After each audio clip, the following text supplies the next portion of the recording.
दृष्टि शुद्धि के हेतु वे दर्शन महान, दूसरों ने चर्या को ही दिया मुख्य स्थान। भगवत्व में तो हुआ इन दो का समावेश, दृष्टि शुद्धि और चर्या का सुस्थित निर्देश। इस पद में यह चर्चा है कि कल्याण पथ का मार्ग या धर्म का मार्ग आजकल के किसी व्यक्ति ने ही नहीं दर्शाया, बल्कि यह मुख्य मार्ग प्राचीन काल से ही श्रुतियों में सुना गया तथा दर्शन शास्त्र, सांख्य योग, न्याय, वेदांत आदि में युक्ति तथा तर्क द्वारा समझाया भी गया है। इस मार्ग को मनुष्य जन्म सफल करने के लिए जैसे पहले से बुद्धिमान, विचारशील मनुष्य अर्थात मन को संभालने वाले व्यक्तियों ने अपनाया है, वैसे ही हमें निर्विरोध या विरोध के बिना तथा शंका, भ्रम से रहित आत्म कल्याण के लिए इसे संभाल के साथ अपनाना है। भगवान के नाम से स्मरण की जाने वाली विभूति जब कभी संसार में मनुष्य के स्वरूप में प्रकट होती है तो वह भी इसी दूसरों के संघर्ष से रहित, विवाद रहित मार्ग को सबकी भलाई के लिए दर्शाती है। यही सुस्थित मार्ग का दर्शाना है कि यह किसी की भी समझ में सही रूप से बैठ सकता है। संसार में ही संसार के धन, परिवार, ऐश्वर्य, अधिकार आदि साधनों द्वारा मनुष्य सुखी हो सकता है। ऐसी मिथ्या दृष्टि या भावना बालक की जन्म के साथ बननी आरंभ हो जाती है। इसी भावना या दृष्टि के अनुसार वह संसार में स्वार्थों के संघर्ष या द्वंद्व में सुख के लिए उलझता हुआ अपना दुख ही बढ़ाता जाता है। इसका कारण केवल मिथ्या दृष्टि ही है। इसी दृष्टि को सही बनाने के लिए श्रुतियों या वेदों के आचार्यों ने तर्क प्रधान न्याय शास्त्र और आत्मा तथा व्यापक सत्य रूप परमात्मा के विचार की प्रधानता वाला वेदांत शास्त्र रचा, जिससे कि केवल देह से भावना हटकर इसी देह में जो वास्तव तत्व ज्ञान स्वरूप तथा भेदभाव से रहित है, इसमें जीव की दृष्टि खुले और जीव व्यक्तिगत व्यर्थ के राग, द्वेष, मान और संशय तथा अविद्या के बंधनों से मुक्त हो और मुक्त होकर भगवान में बसी शांति को अपने में पाए। संसार के ही कारणों से सदा कोई सांसारिक सुख उपजाकर सुखी या तृप्त होगा, यह मिथ्या दृष्टि या मिथ्या ही भावना है।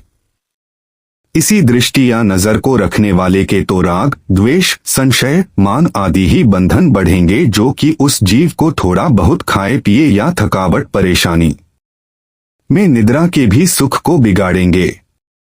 जो कुछ भी अपने सुख के लिए इकट्ठा किया है, केवल उसी पर दृष्टि या विश्वास को टिकाए बैठा प्राणी एक दिन इन्हीं सब को यहीं छोड़कर इनसे कुछ भी अपने दुख टालने की सहायता ने देखता हुआ मर ही जाएगा।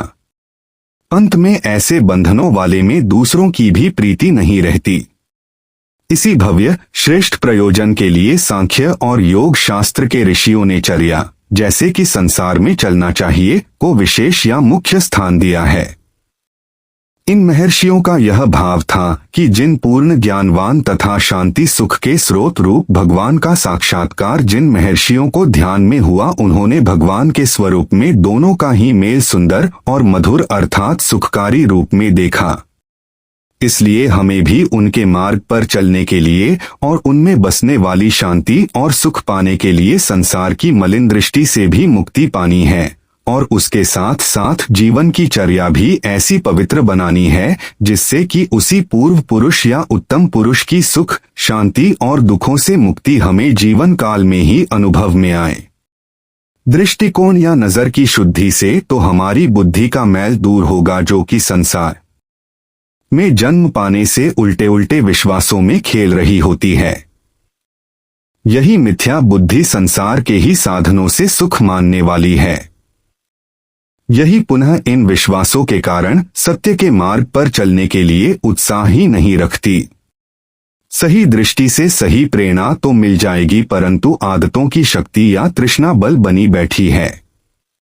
बुद्धि शुद्ध होने पर भी कुछ भी भला मार्ग चलने में रास्ते की रुकावट बनती है। अपना तनाव उत्पन्न करके पुनः दुखी करके पहले ही मार्ग पर ले जाती है। इस शक्ति को क्षीण करने के लिए शुद्ध जीवनचर्या का अभ्यास चाहिए। अपने स्वार्थ को या इच्छाओं को देह धारण तक ही सीमित करने से बाहर जगत की बहुत सी उलझन से छुटकारा मिल जाता है। अपने में मैत्री आदि बल तथा क्षमा, संतोष, वैराग्य आदि भगवान के बहुत से गुण बसाने से बाहर निर्दोष निर्विरोध जीवन रखा जा सकता है। अपनी निद्रा आदि के ऊपर उचित ढंग से उचित मात्रा में संयम पाने से ध्यान की योग्यता बढ़ती है। यही ध्यान सूक्ष्म अवस्थाओं में संसार में व्यापक जीवन के रूप में परमात्मा को समझता है। शुद्ध ज्ञान स्वरूप आत्मा के सत्य का साक्षात्कार करता है और इसी ध्यान की अवस्था में संसार के सब दुखों से मुक्ति का साक्षात्कार भी होता है। इसकी तृप्ति दूसरों पर भी सुंदर प्रभाव को सही शिक्षा की प्रेरणा देने वाली बन जाती है। यही सब कुछ भगवान के स्वरूप या तत्वों में ऋषियों ने ध्यान में देखा। यही सब कुछ उन्होंने दर्शन शास्त्र और चर्या के शास्त्रों द्वारा हम तक पहुंचाया। यही हमें भी अपने में धारण करना है। इस मार्ग में बाहर का द्वंद्व, विरोध तथा मिथ्या कर्म भी नहीं है, परंतु है यह सब धर्म का व्यवहारिक आचरण ही। उस प्रभु की शांति तो ऋषियों ने निरुपम, जिसकी कोई मिसाल ही नहीं, ही अपने ध्यान द्वारा देखी और उसके कारण को भी समझा, और यह गीता आदि शास्त्रों में भी विशेष रूप से दर्शाया गया है।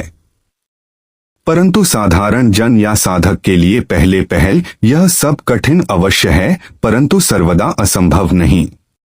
जैसे कि प्रज्ञा प्रतिष्ठा के बारे में भगवान ने गीता में चर्चा की। भगवान में बसने वाली शांति यदि प्राप्त करनी है तो मनुष्य में सदा प्रज्ञा की प्रतिष्ठा या स्थिर रहने वाला टिकाव बना रहना चाहिए। इसका तात्पर्य यह है कि संसार में कभी भी और कहीं भी मनुष्य का मन उलझा नहीं रहना चाहिए। किन्हीं भी राग, द्वेष, संशय, मान आदि बंधनों के जाल में व्यर्थ में बंधा इसी संसार के बारे की सोचों में या विचारों में अपनी प्राण शक्ति तथा मन की ज्ञान शक्ति को व्यर्थ में खोकर अधिक दुख बढ़ाने वाला भी नहीं होना चाहिए। जब जब मन अपनी पुरानी आदतों से या जन्म से तृष्णा के बढ़े हुए बल से उधर संसार के सुख की ही खींच करें, तो अपने मन तथा बुद्धि में बसी प्रज्ञा हमें सही वस्तु की स्थिति दिखलाकर या सत्य को दर्शाकर झटपट उस उलझन से निकाल दे। इसी सही स्थिति को दर्शाने वाला सत्य का बुद्धि में प्रकट हुआ ज्ञान ही प्रज्ञा शब्द का अर्थ है। संसार के सुख की झोंक या संसार में ही एक दूसरे के संग के सुख की ओर झुकाव तो बालपन से ही अपना बल पकड़ चुका है, परंतु ध्यान द्वारा दूसरों के संग के सुख की परीक्षा करने पर यह सकल सांसारिक सुख अपने से कहीं अधिक दुख दिलाने वाला सिद्ध होगा और अंत में या बिछुड़ने वाला भी होगा। जो इसी सुख के लिए तुला बैठा रहेगा, उसे अंत में अपना समय व्यतीत करने के लिए भी दूसरा कोई सहारा नहीं मिलेगा। दूसरों से या संग से होने वाला सब समय के अनुसार एक दूसरे की प्रीति आदि भावों के स्वार्थ से बंधा होता है।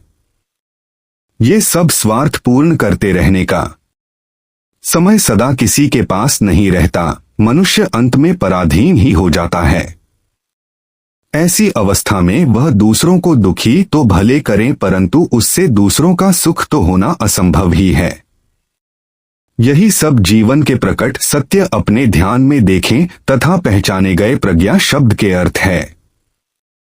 यही सत्य पुनः प्रकट होकर मनुष्य को सही मार्ग पर चलने की प्रेरणा देते हैं।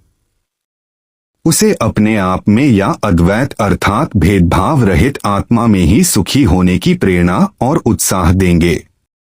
वैसे ही धर्म के मार्ग पर चलने की प्रेरणा भी। इसी हेतु ध्यान, वैराग्य, संतोष, क्षमा आदि भगवान के गुण उपजाकर अपने एकांत आसन पर ही सुखी होने का अभ्यासी होने का भी यत्न करना भगवान ने गीता के अंतिम अध्याय में दर्शाया है।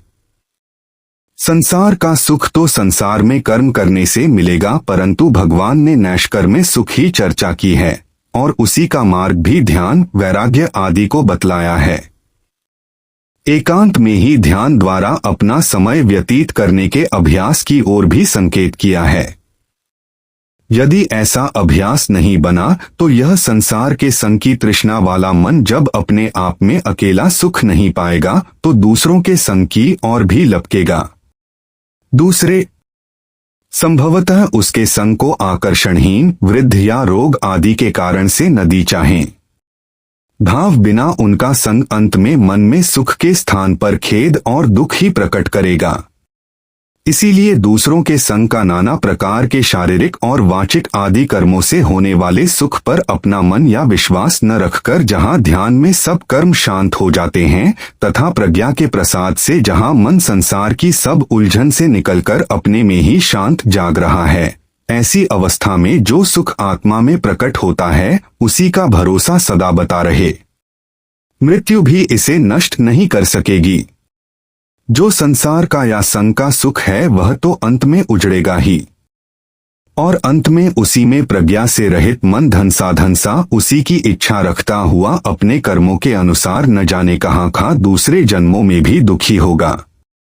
इसी भाव को लेकर भगवान ने गीता के आदि में तो प्रज्ञा की प्रतिष्ठा बतलाई जिससे कि मन संसार की उलझन से झटपट निकल सके, और पुनः गीता के अंत में एकांत में आसन आदि का अभ्यास तथा शरीर के धारण करने की केवल अल्प या थोड़ी इच्छा रखते हुए संतोष तथा वैराग्य आदि गुण भी धारण करके अपनी इंद्रियों का धैर्य के साथ संयम भी बतलाया।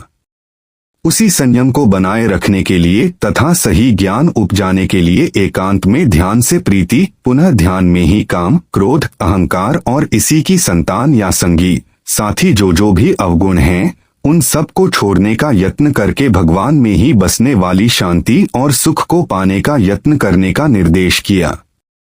जो भी संसार में प्रकट भगवान कभी हुए उनके जीवन को ऋषियों ने ध्यान में समझकर स्वयं उस पर चलकर वही सुख पाया, और उसी के लिए बाह्यचर्या की शुद्धि और ध्यान में सब बंधन पहचान कर जागते हुए परमात्मा के ज्ञान की प्राप्ति सांसारिक प्राणियों के अंतिम हित के लिए बतलाई।